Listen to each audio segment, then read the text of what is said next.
시편 119편 71절입니다. 우리 한 절 말씀이지만 같이 한번 합독해서 읽어보도록 하겠습니다.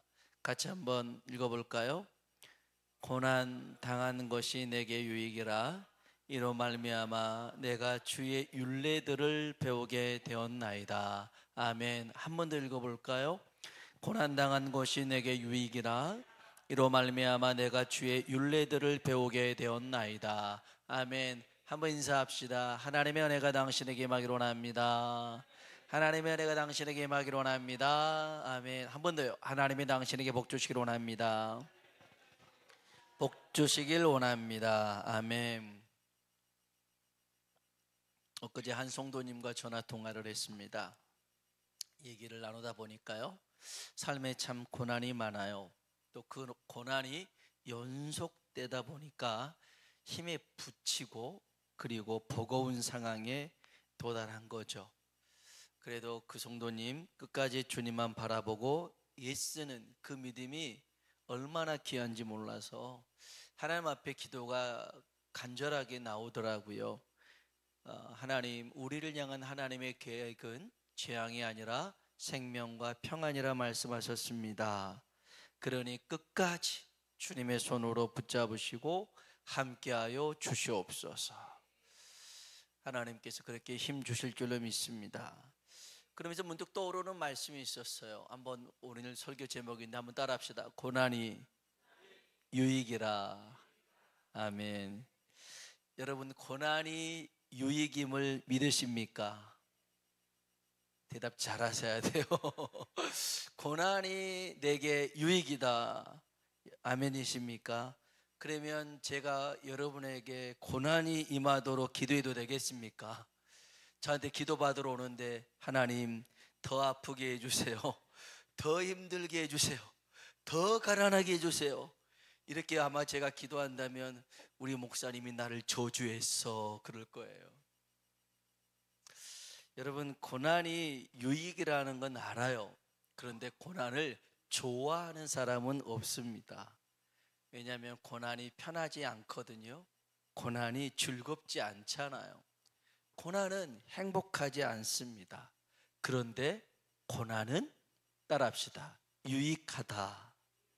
아멘. 고난은 편하지도 않고 즐겁지도 않고 행복하지도 않지만 그 고난은 대개 유익이 되더라는 것입니다. 여러분, 고난이 유익이 되는 게 뭘까요? 오늘 본문 말씀 다시 한번 읽어봅시다. 71절 읽어봅시다. 고난당한 것이 내게 유익이라 이로 말미암아. 아멘. 고난을 통해서 주의 율례, 주의 말씀을 배우게 되었더라는 것입니다. 이게 고난의 목적이에요. 고난을 통해서 주의 말씀을 배우게 됩니다. 그리고 67절 볼까요? 67절 읽어봅시다. 고난 당하기 전에는 내가 그릇 행하였더니 이제는 주의 말씀을 지키나이다. 아멘. 고난을 통해서 주의 말씀에 순종하게 되더라는 것입니다. 그래서 고난은 다 뭐와 연관이 되어 있냐면 하나님의 말씀과 연관이 되었다는 것, 여러분이 기억하셔야 됩니다.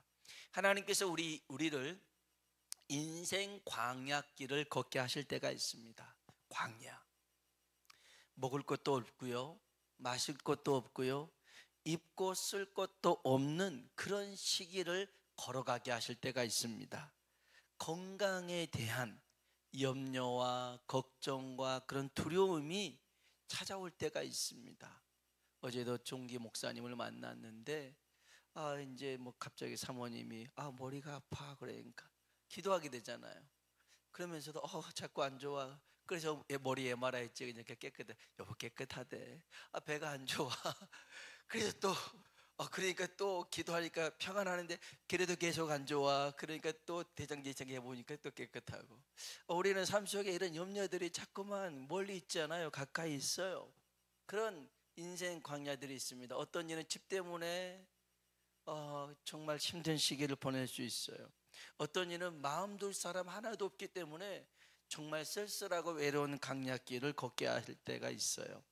그러면 왜 하나님이 이렇게 인생의 광야길을 걷게 하실까? 신명기 8장에서 한번 볼게요. 8장 1절로 3절입니다. 읽어볼까요? 내가 오늘 명하는 모든 명령을 너희는 지켜 행하라. 그리하면 너희가 살고 번성하고 여호와께서 너희의 조상들에게 맹세하신 땅에 들어가서 그것을 차지하리라. 아멘. 그 다음에 2절, 내 하나님 여호와께서 이 40년 동안에 내게 광야길을 걷게 하신 것을 기억하라.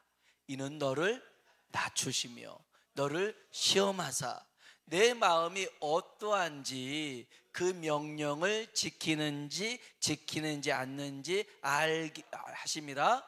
너를 낮추시며 너를 줄이게 하시며 또 너도 알지 못하며 내 조상들도 알지 못하던 만나를 내게 먹이신 것은 사람이 떡으로만 사는 것이 아니요 여호와의 입에서 나오는 모든 말씀으로 사는 줄을 내가 알게 하려 하심이라. 아멘. 아멘.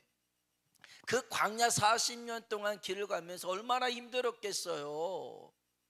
그들에게는요, 지금 거기 광야에서 먹을 걱정, 마실 걱정, 병에 걸릴 걱정, 그 다음에 그들은 집도 없잖아요. 아무것도 없잖아요. 마음 둘 것도 없는 그런 광야길 걷는데 하나님이 그렇게 낮추시고 시험하시고 하나님께서 그렇게 하셨던 이유는 사람이 떡으로만 살 것이 아니라 하나님의 말씀대로 살 것임을 기억하라는 거예요. 할렐루야. 우리는 이 고난 광야길을 통해서 하나님의 말씀을 배우고 하나님의 말씀에 순종하며 나아가야 될 줄로 믿습니다. 왜 먼저 이렇게 말씀하신 줄 아세요? 왜 이렇게 신명기 8장 1절로 3절에 힘줘서 얘기하신 줄 아세요?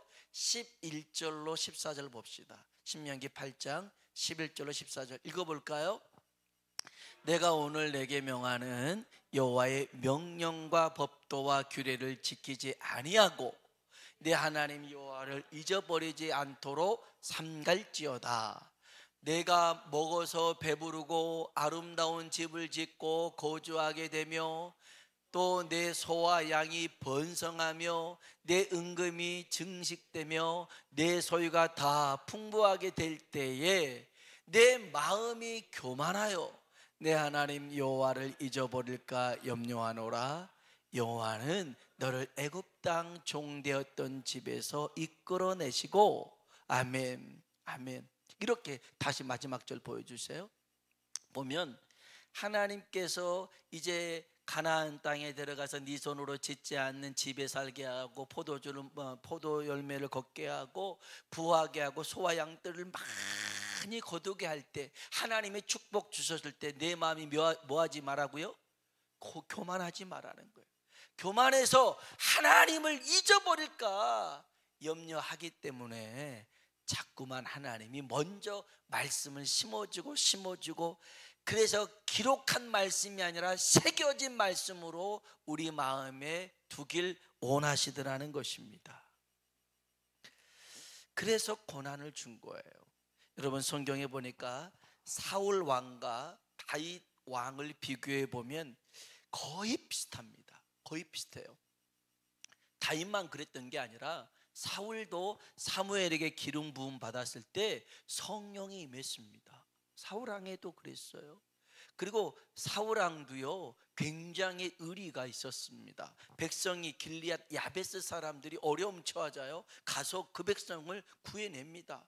그러니까 이제 나중에 보면 이제 이 블레셋의 이 사울 왕과 그 아들들 요나단하고 죽잖아요. 그래서 절벽에다 딱 꼽아놓은 것을 길리앗 야베스 사람들이 또 의리가 있으니까 수습해가지고 묘에다가 묻고 그랬어요. 그런 의리도 있었던 사람입니다. 뿐만 아니라 물론 다윗처럼 사울도 실수했어요. 잘못했습니다. 거의 비슷합니다. 다른 점이 하나 있어요. 왕의 자리에 앉았을 때 부귀 영화를 누리는 순간에 사울은 자기를 위해서 기념비를 세웁니다. 다윗은 자기가 왕으로 성공했을 때에 하나님의 궤, 하나님의 말씀을 자기 성전으로, 자기 전으로 모셔드립니다. 자기 궁으로 모셔드려요. 성공했을 때 다윗은 여전히 하나님을 찾았더라는 것입니다. 사울은요, 하나님을 잊어버렸어요. 이런 차이가 있었던 것이 뭐냐면, 다윗에게는 광야라는 시간이 있었어요. 그 사울에게 도망자로 쫓겨가면서 이굴저굴 막 그렇게 숨어 지냈던 그 시간이 있었어요. 그래서 그 마치 다윗은 이런 고백을 합니다. 나의 삶과 죽음은 한 걸음 차이다. 정말 운 좋게 정말 천운처럼 이렇게 한 걸음 딱 지냈는데 여기서 막 지붕이 무너지는 가끔 그런 영상들이 있잖아요. 방금 차에서 나왔는데 막 차가 땅에 꺼져버리는 이런 것들처럼 다윗은 삶과 죽음이 한 걸음 차이라고 고백할 정도로 그는 몹시도 힘겨운 삶을 지냈던 시절이 광야입니다. 그런데 그 광야를 통해서 그는 하나님의 말씀을 가슴에 새깁니다. 하나님을 늘 바라보게 되었습니다. 그런데 사울왕은 광야의 시간이 없습니다. 그저 다윗을 죽이기 위해서 광야에 왔지, 자기 야망을 위해서 왔지, 하나님을 찾는 시간이 없었더라는 것입니다. 그래서 여러분, 이 고난이 유익이라는 것은요, 여러분의 삶 속에 하나님의 말씀을 새기고 품어야 되는 시간인 줄로 믿습니다. 사실 고난이 우리에게 힘든 이유가 있습니다. 그것은 고난이 해석이 안 되더라는 것이죠. 이게 이유를 몰라요. 왜 이런 일이 주어졌는지, 무엇 때문에 그런지 좀 알면 좋을 터인데 그걸 모르는 거죠. 사실 고난의 무게나 고통보다 더 힘든 것은 원인을 알 수 없다는 것, 해석할 수가 없기에 해결할 수 있는 방법을 찾지 못한다는 것, 그래서 막연히 기다리고 된다는 것, 이것이 고난의 시간들이라는 것이죠. 여러분, 그래서요, 고난은 따라합시다. 해석하는 게 아니라, 이해하는 것이 아니라 신뢰하는 것이다. 아멘. 여러분, 고난의 시간을요, 해석하려고 이해하려고 그렇게 힘쓰지 말고요, 고난의 시간이 찾아왔을 때 하나님을 더 신뢰할 수 있길 주의 이름으로 축복합니다.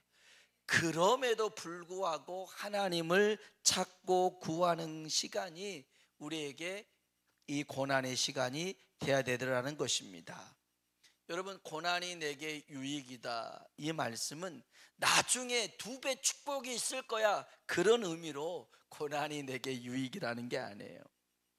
하나님의 말씀을 신뢰하게 되고 하나님의 말씀을 품게 되는 것, 이것이 유익이라는 것이죠. 다시 볼까요? 119편 71절 읽어봅시다. 고난 당한 것이 내게 유익이라.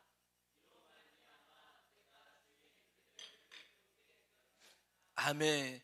고난으로 말미암아 하나님 말씀을 배우게 되었다는 것이죠. 다시 67절이요. 읽어봅시다. 67절.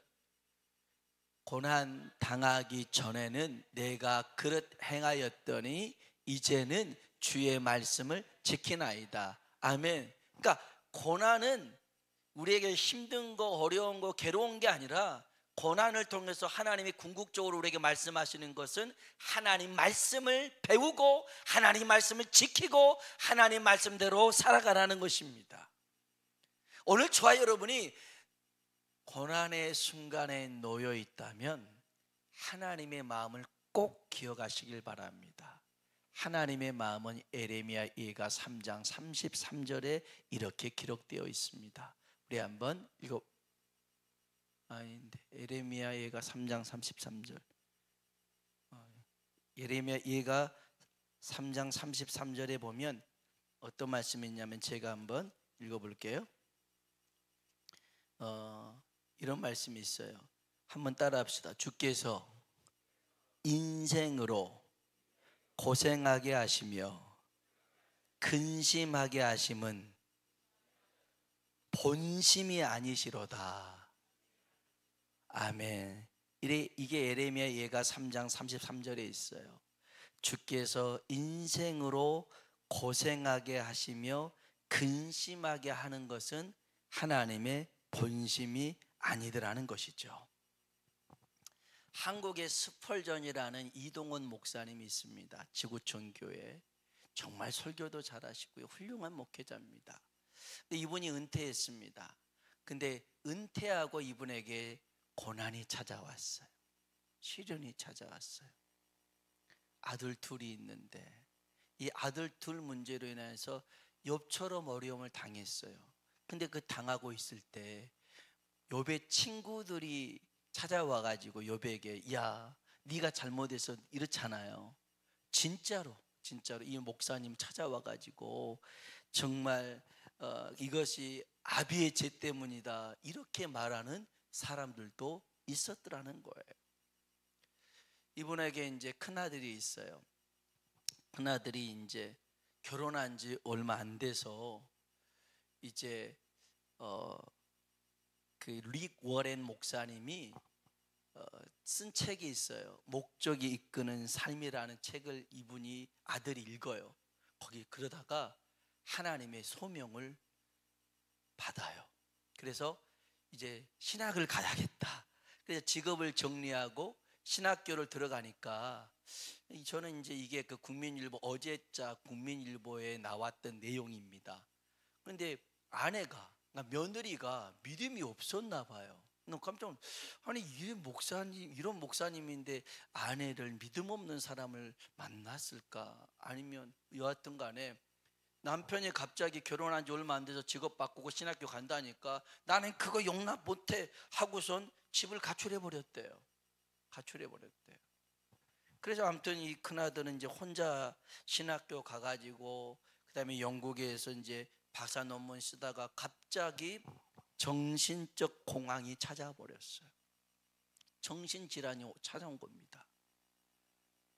그러니까 아무리 생각해도 그 와이프 때문에 갑자기 집을 나간 그 일이 충격이 돼서 아마 그렇지 않았을까 모르겠어요. 남일이라 또 그 안에 여러 가지가 있을 수 있겠지만, 그래가지고서는 미국에서 진료받고 그 다음에 한국에서 진료받아도 다 다르고, 결론이 뭐냐면 안전한 교육가 어렵다는 거예요. 정신질환이라는 거.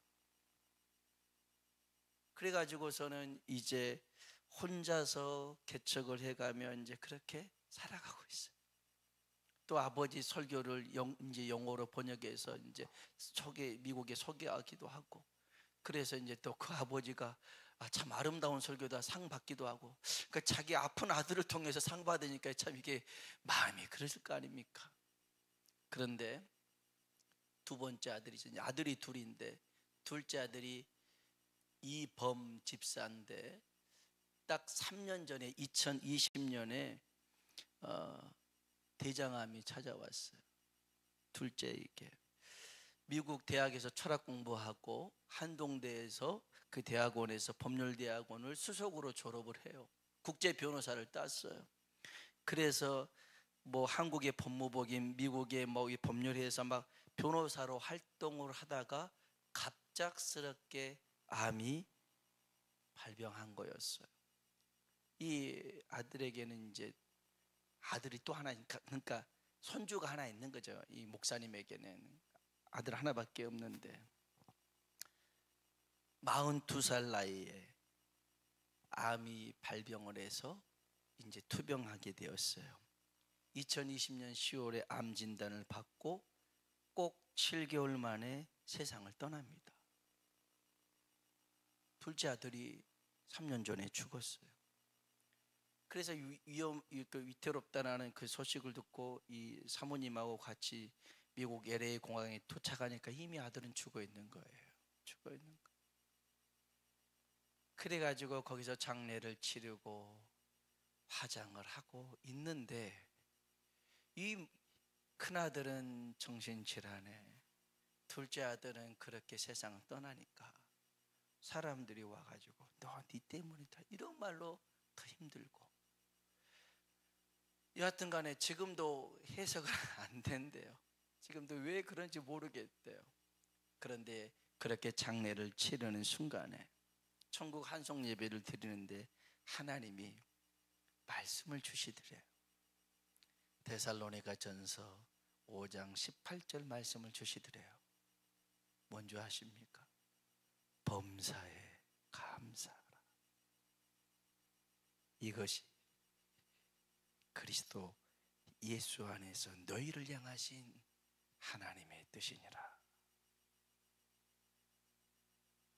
야, 이상한 게 무슨 범사에 감사해요.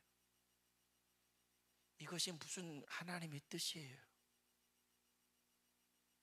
도무지 이 말씀을 소화하기가 어렵고 벅찬 말씀이었대요. 그런데도 그 말씀을 아멘으로 받았대요. 그러고 나서 이제 손창원 목사님이 그 아들이 죽었을 때에 10가지 감사를 했거든요. 그 감사를 이렇게 빗대어서 그 둘째 아들이 세상을 떠나고 난 다음에 이렇게 하나님 앞에 슬픈 가슴 아픈 감사 10가지를 썼어요. 뭐라고 썼냐면, 아들이 그 지독한 암의 통증에서 해방되어 감사합니다. 두 번째, 영광의 나라 천국에 입성하여 감사합니다. 세 번째, 그동안 유모가 많았던 아들을 인해 누린 기쁨을 인해 감사합니다.